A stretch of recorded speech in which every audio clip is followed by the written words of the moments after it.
Alright YouTube, how you guys doing out there today?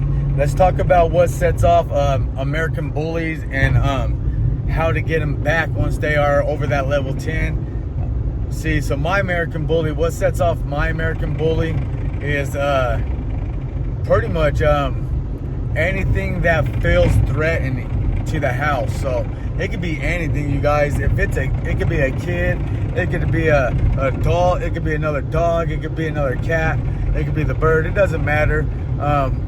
What sets him off is the fact that I feel like he can feel something inside these animals or maybe these kids or something, because he only does it with only certain people. And how I fix it is I just work with him constantly. He gets over these level 10s to where he freaks out and he wants to, seems like he wants to bite somebody and attack somebody. His hair on the back of his neck stands up, and he gets sometimes like this with almost every guest we have, except for the ones he was raised with, like the baby royal, Nevaeh, my son, and them. He's fine with them, but with my nieces and my nephews and my uncles and stuff and other friends, they're not allowed inside the house because of him, and he has to go into a kennel. So in order for me to have visitors, so we've been working a lot on being able to have visitors over to the crib, and it's been doing pretty good. It's just we got to stay consistent with them, and that's pretty much what sets off my American bully. Now when we're out of that house, pretty much anything sets him off, as far as other animals, other dogs. So that's the biggest thing about American bullies, you guys. It seems like almost everything sets these dogs off. It doesn't matter what it is. They're pretty crazy when it comes to protection, or feeling like they got to put themselves in the way of danger when there is no danger, but they will feel like there is danger. And then you'll notice the American bully will try to get in between you and whoever it is, and that's him basically putting himself in the way of harm for you when there is no harm. So that's what I'm trying to say is American bullies, when it comes to protection, their protection is really, really high, you guys. It's so high that it's hard to go in the public with these American bullies, you guys. And that's the problem we're having, is these American bullies are so freaking tough. How do you get them back down under level 10 once they're over that? You know what I mean? We go outside into the apartments with them to take them to the bathroom, but there's another dog out there. You might as well kiss it goodbye, because he locks eyes.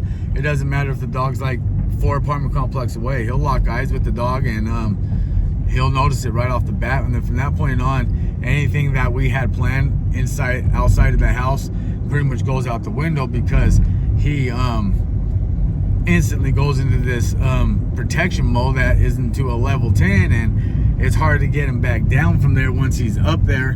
So I just want to know what you guys do to get your dogs back down under the level 10, and what sets your dogs off. What is your dogs, what pushes your dogs to the limits? Is it just the little things, or is it the big things? My dog, it's the little things. It's all the little things. It's crazy. It doesn't matter what it is. It's the little things. And I try to put in some of my other videos, you guys, I'm sorry, I'm driving, so try to stick with me. Just like I put inside my other videos.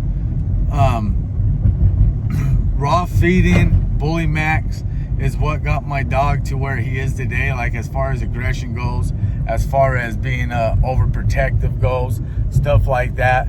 It comes from him raw feeding and having American bully, you guys. Having Bully Max, inside his supplements. So I think that's what set him over edge, and it keeps him right there, because once I started raw feeding him, his protection level went way up over it. We started at 6 months, and from that day forward, he's just been really protective over me, because I feed him a certain way. So I know if you feed your dog a certain way, your dog will respect you tenfold in the end. If you give your dog a certain type of food, or if you're cooking for your dog, or whatever the case may be, especially if you're cooking for your dog. Dogs love to be cooked for, especially American bullies. They love it, you guys. And So do German Shepherds. So if you feed your dog like raw food like I do, their protection level is way up there, and it's hard because you have to do a lot more work with a dog that is raw feeding than a dog that is just raised on dog food. Dogs that are raised on dog food seem to be calm.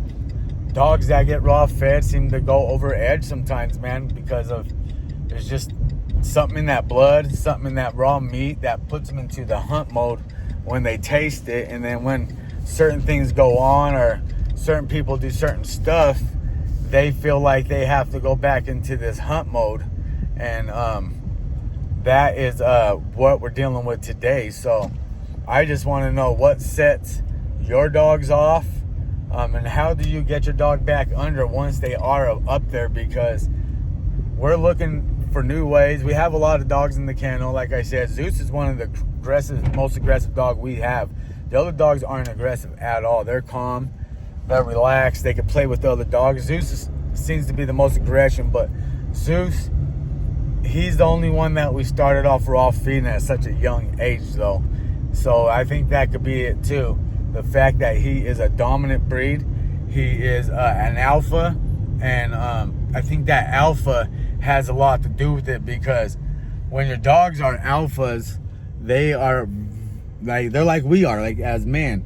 If you're an alpha male, you don't want other alpha males like trying to step to you, or you don't want to be disrespected by other males, and you feel like you got to walk around with your chest puffed up and stuff like that.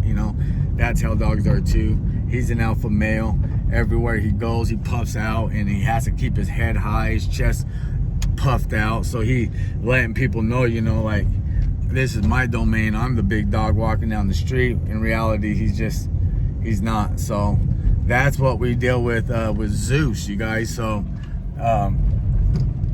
what do you guys do when you get your dogs over that level? Like, that's what I'm trying to figure out, because once they get over that level, it's to get them back down is what I'm trying to learn, because I did everything. I do everything I possibly can to get him back down into that comfortable zone to where he doesn't want to eat somebody's head.